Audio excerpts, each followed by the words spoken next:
जरूरी सूचना है आप सभी स्टूडेंट्स के लिए। स्टडी फॉर सिविल सर्विसेज का Android app Google play store में आ चुका है, उसको प्लीज तुरंत इंस्टॉल कर लीजिए। और अगर आप स्टडी फॉर सिविल सर्विसेज के सिर्फ ऐप से कोई भी कोर्स, कोई भी पीडीएफ परचेस करते हैं तो उसमें अप्लाई कूपन, अगर आप ज्ञान सर जो है आप उसमें अप्लाई करते हैं, ये कूपन कोड है, तो उसमें 20% फीस तुरंत माफ हो जाएगी। मतलब 20% डिस्काउंट तुरंत उसमें लग जाएगा। ज्ञान सर लिखना है, नॉर्मली ज्ञान सर स्मॉल लेटर में है सब कुछ, कोई स्पेस नहीं, कोई कॉलम नहीं, सिर्फ ज्ञान सर, GYANSIR। इस तरह से अगर कूपन कोड लगाते हैं आप ऐप में बाई करने से पहले, जो अप्लाई कूपन वाले में आता है, तो 20% का डिस्काउंट तुरंत मिलेगा। वीडियो देखिए। नमस्कार साथियों, स्वागत है आप सभी का स्टडी फॉर सिविल सर्विसेज में। ये क्लास है हमारी जियोग्राफी में इंडियन और वर्ल्ड लिस्टिंग की। और लिस्टिंग में आज जो हम टॉपिक पे चर्चा करेंगे वो है ग्रीन रेवोल्यूशन। ठीक है, हरित क्रांति। बेसिकली आज की इस क्लास में हम हरित क्रांति और उसके जो प्रभाव हैं उनकी चर्चा करेंगे। तो देखो, प्रभावों को समझने से पहले हम जरा समझते हैं कि ग्रीन रेवोल्यूशन है क्या, हरित क्रांति क्या चीज़ है। तो चलिए शुरू करते हैं और जानते हैं हरित क्रांति क्या है। उससे पहले अगर आप चैनल पर पहली बार आए हैं तो चैनल को सब्सक्राइब करिए, वीडियो अच्छा लगे तो वीडियो को लाइक करिए। और अगर आप तैयारी कर रहे हैं आरओ या बीओ की या पीसीएस की, तो आज ही इस चैनल को फॉलो कर लीजिए साथियों। यहाँ पर आपको पूरी जीएस फ्री में कवर करवाई जा रही है सीएस के द्वारा। इतना शानदार स्टडी मटेरियल है जो आपको कहीं नहीं मिलने वाला है, वो भी फ्री में। तो आज ही हमको फॉलो कर लीजिए। तो चलिए शुरू करते हैं। तो पहले यहाँ पर बात होगी साथियों हरित क्रांति की। ठीक है, लिख देता हूँ हरित क्रांति। चलिए, लेख पे मत जाना, लेख मेरा बहुत शानदार है, किस दिन आपको अपने नोट्स दिखाऊंगा। ये थोड़ा अब मोबाइल पे लिखना पड़ रहा है तो इसी वजह से। देखो, हरित क्रांति क्या है बेसिकली समझ लेते हैं। हरित क्रांति की स्टार्टिंग हुई है 1969 में। और बेसिकली हरित क्रांति है क्या, इसको अंग्रेजी में बोला जाता है ग्रीन रेवोल्यूशन। अब क्या है ग्रीन रेवोल्यूशन, देखिए, जब भारत स्वतंत्र हुआ था साथियों, उस समय ऐसा नहीं है कि हमारे पास उपजाऊ ज़मीन नहीं थी या हम उत्पादन नहीं कर पा रहे थे। उपजाऊ ज़मीन थी, लेकिन उस उपजाऊ ज़मीन से जितना प्रोडक्शन होना चाहिए था उस हिसाब से प्रोडक्शन नहीं हो रहा था बिल्कुल भी। इस वजह से इस चीज़ को ध्यान में रखते हुए देश में एक स्थिति ऐसी आई 1965 या 1966 के आसपास, जब देश में अकाल पड़ गया, सूखा पड़ गया।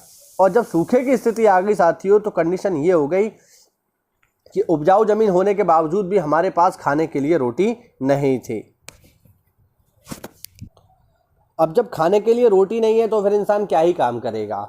इसी चीज़ को ध्यान में रखते हुए भारत में खेती को लेकर, कृषि को लेकर कुछ नए एक्सपेरिमेंट करने की ज़रूरत महसूस हुई।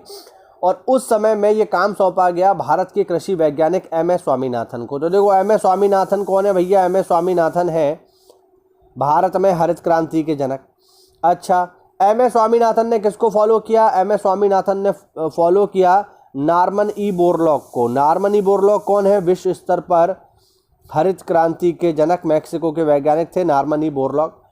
और नॉर्मन ई बोरलॉग के सहयोग में काम करके स्वामीनाथन ने क्या किया, भारत में गेहूं के कुछ ऐसे पौधे तैयार किए, कुछ ऐसी किस्में तैयार की। बेसिकली ये हाइब्रिड पौधे थे, संकर पौधे थे, छोटे पौधे थे, जो कि कम पानी में भी अच्छी उपज देते थे। दूसरा, बीमार कम पड़ते थे। और तीसरा, इनका जो प्रोडक्शन रेशियो था बहुत हाई था। इसी चीज़ को भारत में लागू किया गया और ये बहुत ही सफल तरीके से भारत में लागू रही।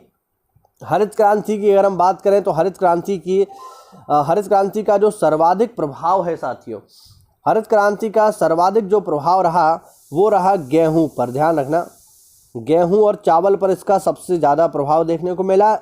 मोटे अनाज जो होते हैं, ज्वार है, बाजरा है, इन पर इसका प्रभाव उतना अच्छा नहीं रहा। ठीक है, तो इस चीज़ को ध्यान रखना। दूसरा, अगर हम राज्यों में देखें कि कहाँ पर इसका सबसे ज़्यादा प्रभाव रहा, तो इसका सबसे ज़्यादा जो प्रभाव है वो है पंजाब, हरियाणा और यूपी में भी, जो हमारा वाला यूपी है, वेस्ट यूपी, वहाँ पर इसका सबसे ज़्यादा प्रभाव देखने को मिला। ईस्ट यूपी में कुछ खास प्रभाव देखने को नहीं मिला।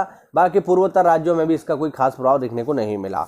तो ये हरित क्रांति जो है बेसिकली उत्तर भारत में ही सीमित रही। लेकिन चूँकि उत्तर भारत में इतना ज़्यादा उपजाऊ ज़मीन थी कि इसी समय पर पंजाब, हरियाणा, यूपी ये ब्रेड बास्केट ऑफ इंडिया हो गए। खासकर पंजाब की हम बात करें तो यहाँ पर बहुत ज़्यादा प्रोडक्शन अच्छा हो गया। और उसका परिणाम ये रहा कि इन क्षेत्रों में आज भी बड़े पैमाने पे अनाज उपजाया जा रहा है।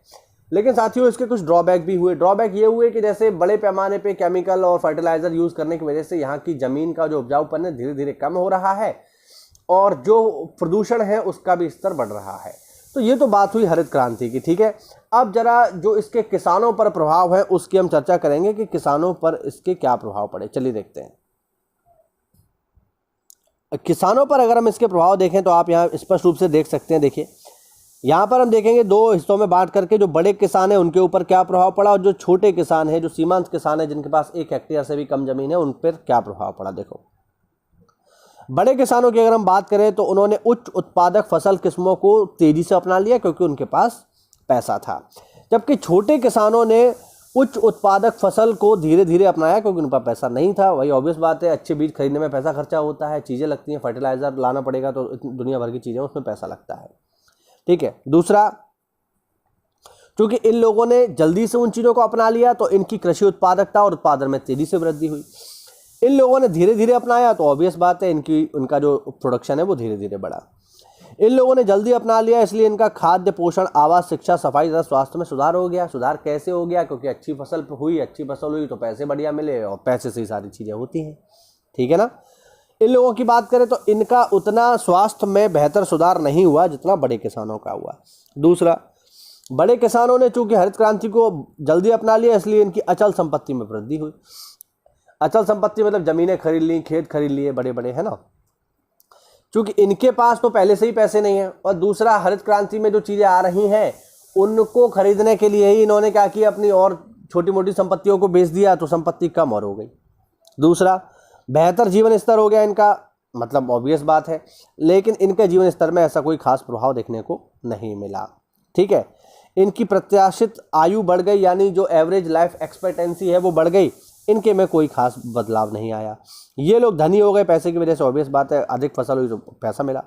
इनकी गरीबी और बढ़ गई क्योंकि इन्होंने उस चीज़ को अपनाया नहीं, तो इनकी जो फसलें हैं वो महंगी हो गई, या फिर हम कह सकते हैं कि उनको उतना प्रोडक्शन ये लोग नहीं कर पाए जितना करना चाहिए था।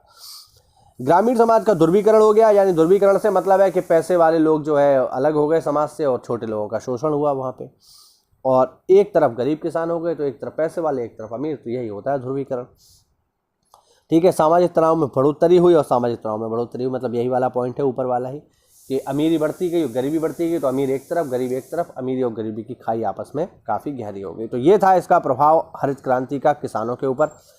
मिलते हैं साथियों, उम्मीद करता हूँ आपको समझ में आया होगा हरित क्रांति और उसके प्रभाव। मिलते हैं अगली क्लास में, तब तक के लिए जय हिंद, जय भारत, वंदे मातरम।